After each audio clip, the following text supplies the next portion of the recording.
Hey heroes, and welcome to another interdimensional episode of History of the Marvel Universe. This channel is sponsored in part by Patreon supporters. If you would like to contribute and vote in monthly polls that help decide what topics get covered on the channel, then you can sign up for an amount of your choosing over at patreon.com/MaryMarvelite. The link is in the description below, along with other places you can find me. Previously on the channel, we covered the origins of the Squadron Supreme, a league of heroes who fought for justice in the alternate reality of Earth 712, also known as Earth S. This group included the likes of Hyperion, Nighthawk, Power Princess, the Whizzer, Dr. Spectrum, Amphibian, Tom Thumb, Arcana, Nuke, Lady Lark, Hawkeye, later known as the Golden Archer, and American Eagle, later known as Captain Hawk, before finally settling on the name Blue Eagle. While their Earth seems similar to many others at first glance, here the United States is notably larger and more geopolitically dominant than in most other realities, and its citizens were conditioned to trust in the idea of a powerful, centralized authority. We also covered how the Grandmaster of Reality 616, the Prime Marvel Universe, created a team of villains called the Squadron Sinister, which included dark versions of Hyperion, the Whizzer, Dr. Spectrum, and Nighthawk. This villainous group clashed with the Avengers during one of the Grandmaster's games, marking the first time that the heroes of Earth 616 encountered anyone using those costumed identities. Now, it's important to note that this fake Hyperion was an artificial construct created by the Grandmaster out of pseudo-organic protoplasm. Given false memories, he believed himself to be Zib-Ron, the last survivor of Itrium, an alien microworld that had been inadvertently destroyed by humanity. Conversely, unlike his three teammates, the Squadron Sinister's Nighthawk actually was his namesake's legitimate interdimensional counterpart. In other words, the Squadron Sinister's Nighthawk was the Kyle Richmond of Earth 616, while the Squadron Supreme's Nighthawk was the Kyle Richmond of Earth 712.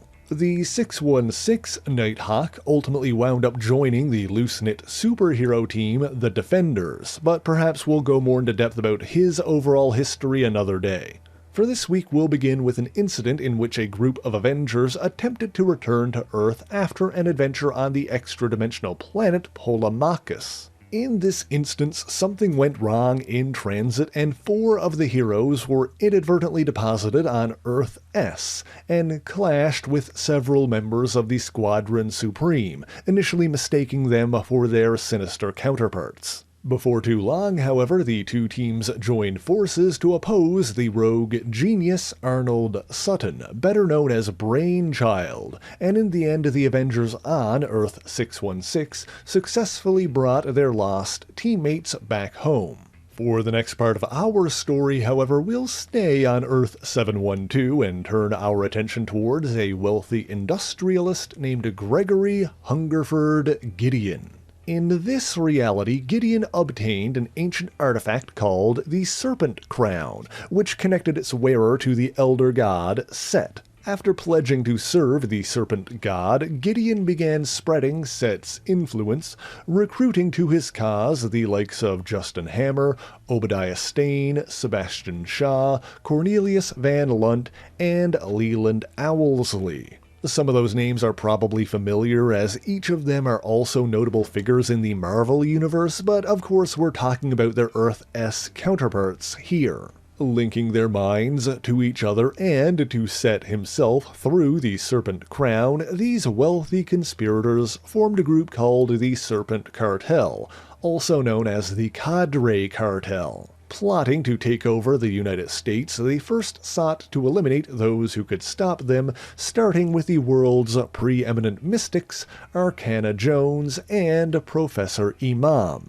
And with the power of the Serpent Crown, they succeeded in capturing Arcana and banishing Imam to another dimension. The rest of the Squadron Supreme subsequently investigated Arcana's disappearance, but Gideon succeeded in placing the heroes under his mental control, with only Nighthawk and Power Princess escaping. The cartel's takeover of the American government was effectively accomplished when their agent, Nelson Rockefeller, became the President of the United States, allowing them to further spread Set's influence through televised speeches. In the midst of all of this, Nighthawk's alter ego, Kyle Richmond, had been pursuing a political career, ultimately becoming the Attorney General. As such, Rockefeller attempted to use the crown to bring him into the fold as well. However, Richmond's will was strong enough to resist Set's control, and he played along to infiltrate the cartel. Meanwhile, Gregory Gideon made contact with another Set worshipper,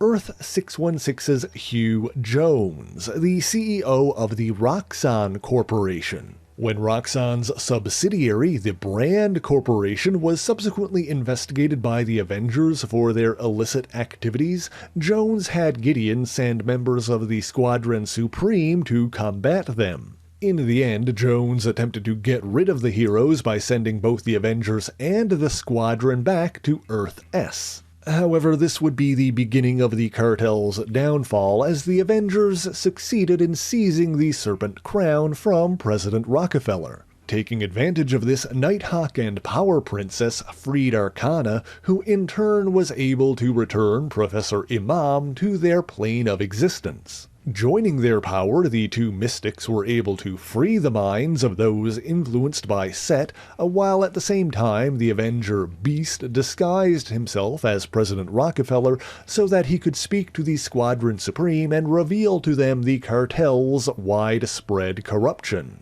When Hyperion realized something was amiss, the Beast unmasked himself and escaped, leaving the Squadron to ruminate on his words, while he and the other Avengers returned to the Marvel Universe, taking Earth 712's Serpent Crown with them. Realizing how they'd been manipulated, the Squadron Supreme publicly exposed and denounced the Serpent Cartel, and Rockefeller's administration subsequently fell apart before his term expired. Sometime after that debacle, Kyle Richmond won the presidency and was respected by the majority of the American people. In the meantime, the rest of the squadron agreed to allow the League of Nations to produce a Hyperion movie, in part to serve as a warning to the public by starkly depicting the corrupt corporate conspiracy that previously gripped the United States. Hyperion intended on inviting the Avengers to participate in this screenplay, but when he traveled to Earth 616, his evil counterpart from the Squadron Sinister slipped through the portal to Earth 712. The Sinister Hyperion joined forces with his counterpart's nemesis, Emil Burbank, aka Master Menace, but their schemes were soon exposed in a confrontation with the real Hyperion and Earth 616's Thor. The Hyperion duplicate was ultimately defeated and imprisoned on Earth 712, but was later rescued and brought back to Earth 616 by a group called the Nth Command, a Roxxon subsidiary that used devices called Nth projectors to explore alternate dimensions. Earning his loyalty by promising to return him to a version of his supposed homeworld, Etrium, Nth Command sent the evil Hyperion to recruit Thundra, a warrior woman from an alternate future timeline, Reality 715. Her story is a whole other can of worms, but her homeworld of Femizonia was effectively destroyed when it merged with yet another alternate Earth. Nth Command offered to deliver her to a version of Femizonia that still existed, but rather than agreeing to work with them, Thundra simply stole one of their projectors and fled. Enamored with this powerful woman, Hyperion attempted to follow as she used the Nth projector on herself, but entered the portal just a moment too late to fully pass through and ended up falling into a foggy interdimensional void. Now for the next part of our tale, we'll stay on Earth 616 for a moment and reintroduce some characters we've covered in previous videos. First up, we have a composite entity known as the Overmind, who we talked about in our video on the Stranger. You may recall that this being was created when a race of warmongering Eternals from the planet Iyung transferred the minds of their entire species into the body of their greatest champion, Grom. When last we left off, the Overmind had been defeated by his ancient enemy, the Stranger, and banished to the Microverse, but you can check the link in the description for more details on those events. The Overmind was subsequently found there by a demonic entity known as Null, the Living Darkness. Not to be confused with the similarly named symbiote god, this creature was spawned by the collective unconscious of the Seraph race, an ancient species that fell into cosmic despair before their entire population destroyed themselves. Next, we have August Masters, who we covered in our video on Ternary Century and other related characters. You may recall that Masters was part of an organization of militant nationalists who abducted several individuals with latent telepathic powers in a scheme to launch a psychic attack on America's enemies, clearing the way for the United States to become the one true global superpower. Notably, one of the 6 telepaths he captured was Mindy Williams, former lover to the Kyle Richmond of Earth-616. In the end, Master's schemes were foiled when the chorus of psychics took control of Richmond's body and used him to activate the self-destruct sequence for Master's Mount Charteris base. They hoped to save Richmond from the blast by pushing him into another dimension, but in their inexperience, the telepaths inadvertently saved August Masters instead, sending him to Earth-712. The 6 psychics were also caught in the explosion, and while their bodies were destroyed, their minds survived, merging into a single psionic entity known as Chorus. Next, we turn our attention back to Earth-712 and the president of that United States, Kyle Richmond. As part of its quest to eliminate all life on Earth, Null the Living Darkness also sent the Overmind to Reality 712, where it mentally dominated Richmond. Tightening his control over the country, the possessed president declared martial law and began arresting anyone who opposed his policies, claiming they were spies and subversives. Immediately suspicious of this, the Squadron Supreme assembled to confront Richmond. However, the Overmind proved far more powerful than they anticipated, and most of the heroes were mentally enslaved as well. Only Hyperion was able to resist the Overmind's control, but Richmond came prepared with an Argonite medallion made from a radioactive piece of Hyperion's destroyed homeworld, Argon. Weakened by the deadly radiation, Hyperion was forced to flee back to Earth, only to find that he had been publicly condemned as a foreign spy, turning the American people against him, and that his Arctic headquarters, the Tower of Isolation, had been completely destroyed by military forces. Meanwhile, Richmond's subconscious attempted to resist Null's control, which shattered his mind when the demon pushed harder. In the wake of this, Null created an artificial duplicate of Richmond to inhabit,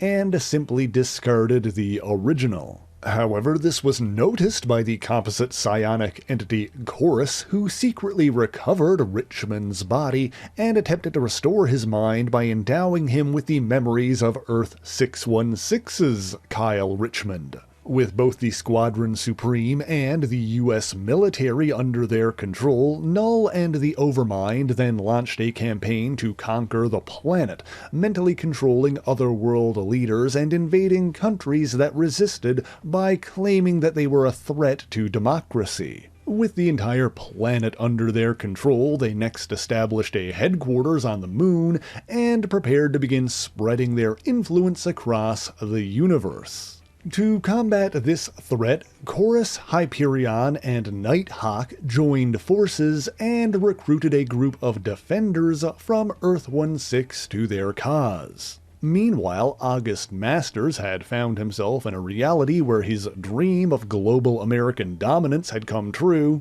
but was horrified to see that this had resulted in nothing but oppression and despair.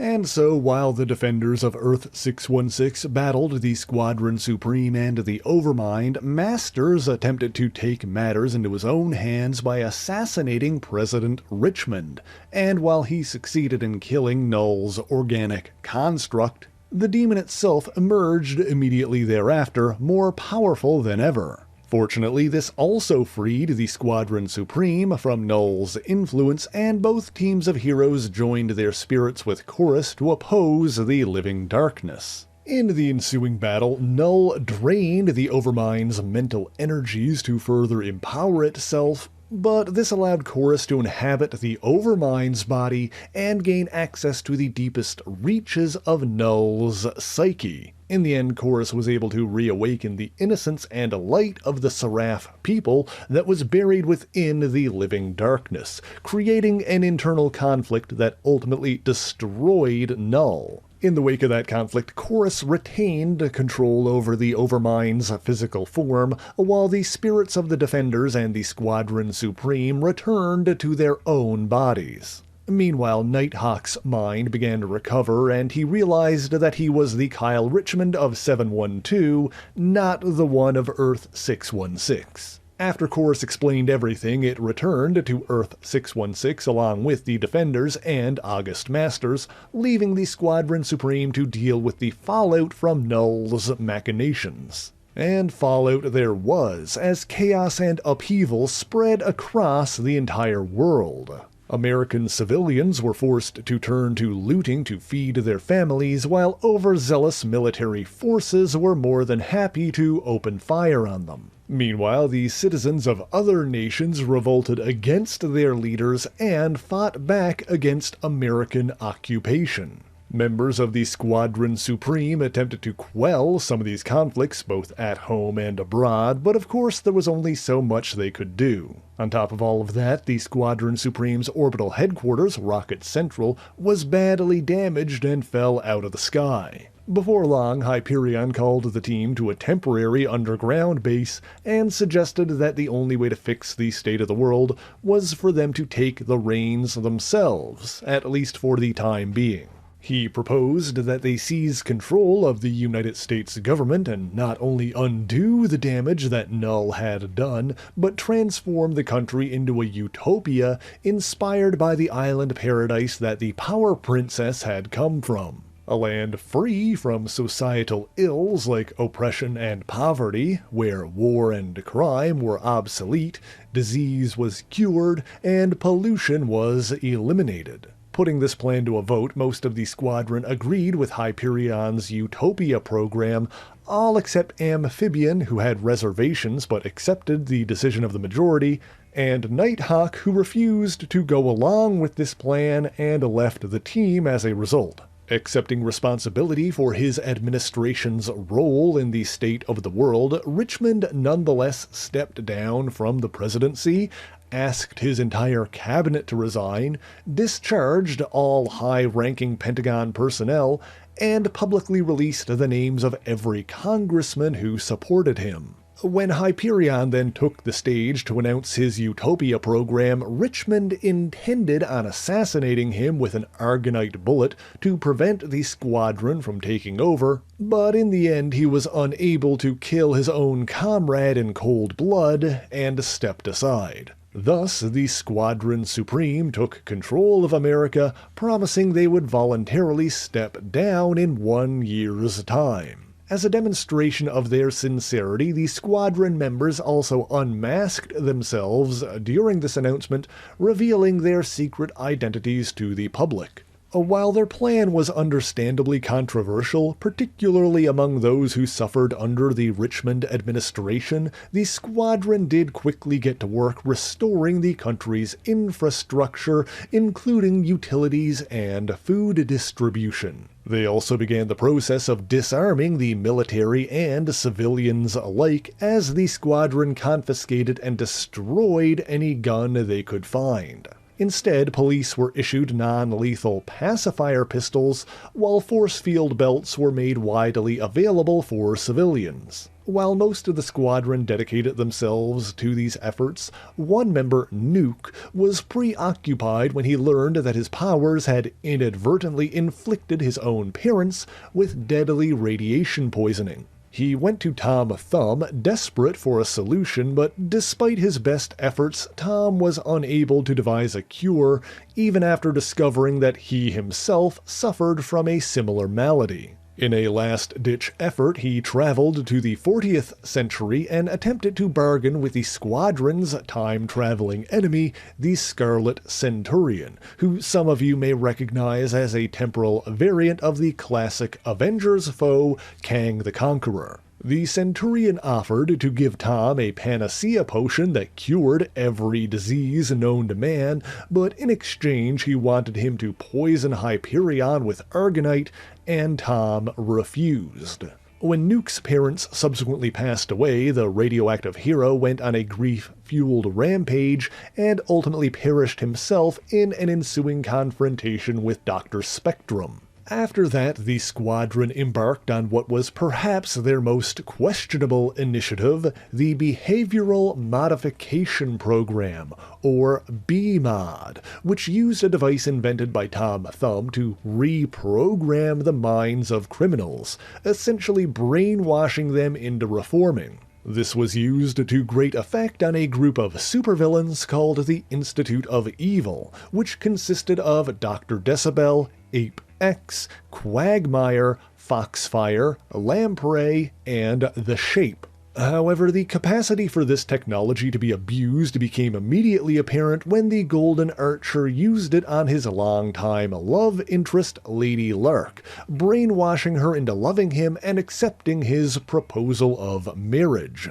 Realizing that the machine had been used without proper authorization, Tom implemented a failsafe that would prevent it from ever working on any squadron members again. And when the rest of the team figured out what had happened, the Archer confessed and was swiftly expelled from the group. Although despite learning the truth, Lady Lark decided to follow him. Outraged and disgusted by all of this, Amphibian also quit the team in protest. Meanwhile, the squadron bolstered their dwindling ranks by formally adding the 6 former Institute of Evil members to their roster. With help from the reformed villains, they also completed the construction of their new headquarters, a self-contained community called Squadron City, which was invisible from the outside thanks to a spell cast by Arcana.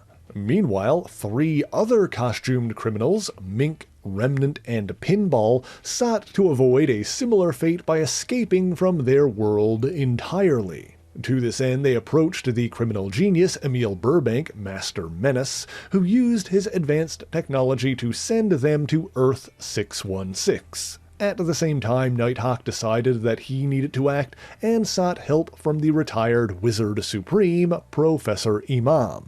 Thanks to Imam's magic, Nighthawk also traveled to Earth 616 in the hopes of recruiting that world's heroes to his cause. Captain America discussed the idea with members of the Avengers and the Fantastic Four, but the heroes were unable to justify the idea of launching an unprovoked invasion of a foreign world in an attempt to unseat a governing body at the behest of a former president. However, Nighthawk did find the 3 escaped villains from his own world and convinced him to join him in returning to Earth 712 and opposing the Squadron Supreme. Meanwhile, Burbank found the evil Hyperion duplicate still trapped in an interdimensional void and successfully retrieved him. Working together once again, Master Menace and the Sinister Hyperion trapped the real Hyperion in that same void, then had the duplicate take his place on the Squadron Supreme by feigning partial amnesia. However, this scheme immediately hit a snag when the duplicate found himself enamored with the Power Princess Zarda. By spying on her, he learned that she was in a common-law marriage with a man named Howard Shelton, who she met and fell in love with decades prior, staying with him even after he aged and she remained youthful. Jealous and disgusted, the evil Hyperion secretly murdered Shelton, making his death seem like it had been caused by a heart attack. After that, the duplicate abandoned Burbank's plot to destroy the Squadron Supreme and instead decided to continue impersonating his counterpart indefinitely. As such, the Sinister Hyperion betrayed his erstwhile ally and attempted to eliminate him, but Master Menace escaped, fleeing to the dimensional void where the real Hyperion had been banished. The two bitter enemies worked together to escape back to their Earth, and Hyperion immediately shot off to confront his counterfeit counterpart. The ensuing battle culminated in a clash of atomic I-beams, the strain of which ended up blinding them both.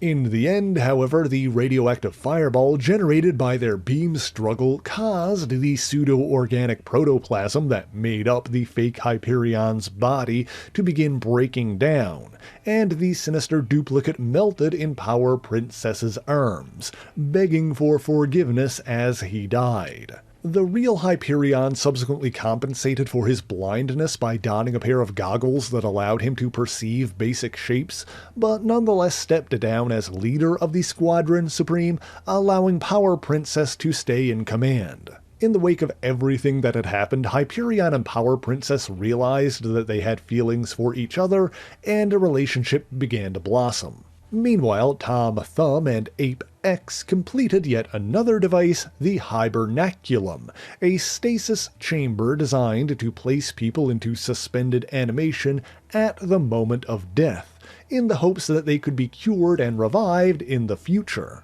When Tom's AI assistant, Ada, told Ape X about his terminal cancer, the former villain convinced him to travel to the future with Lamprey and simply steal the Scarlet Centurion's universal panacea. While he succeeded in obtaining it, he was dismayed to find that the potion was only designed to work on citizens of the 40th century, whose immune systems were already far stronger than the people of the modern day.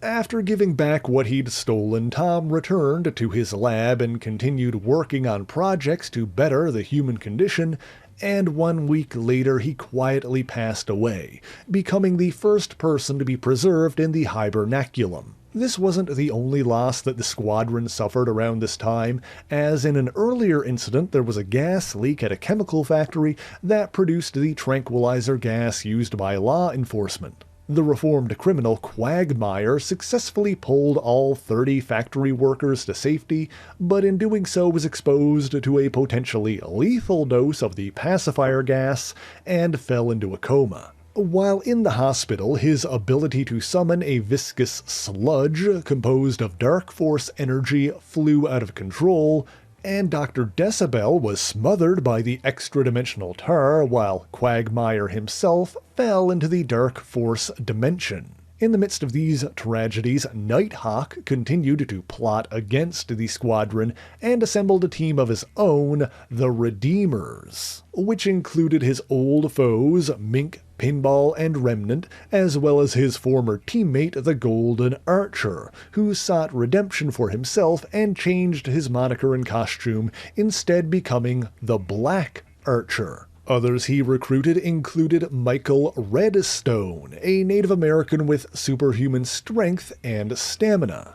Melissa Hanover, aka Moonglow, who could create convincing illusions by affecting the sense perceptions of others. Harold Danforth, aka Haywire, who could fire seemingly limitless quantities of thin, steel-like tangle wire from his fingertips. Edith Freiberg, aka Inertia, who could transfer momentum from one object or person to another. And Sam Yurimoto, aka Thermite, who could project beams of intense heat from his left hand and cold from his right. Nighthawk also forged an uneasy alliance with Master Menace as part of a plan to free the former Institute of Evil members from the effects of the BMOD brainwashing. To this end, he sent his 5 newest recruits to join the Squadron Supreme so they could infiltrate Squadron City and send the blueprints for the BMOD machine back to him and Burbank.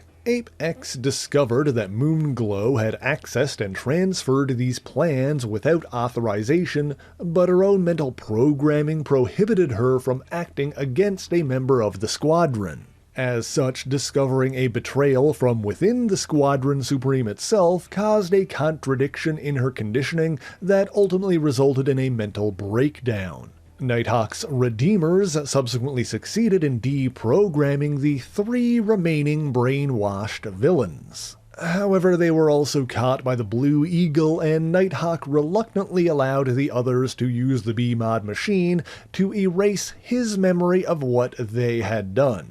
Furthermore, while Lamprey was willing to join the Redeemers, the other 2 secretly remained loyal to the Squadron even after being freed from their programming.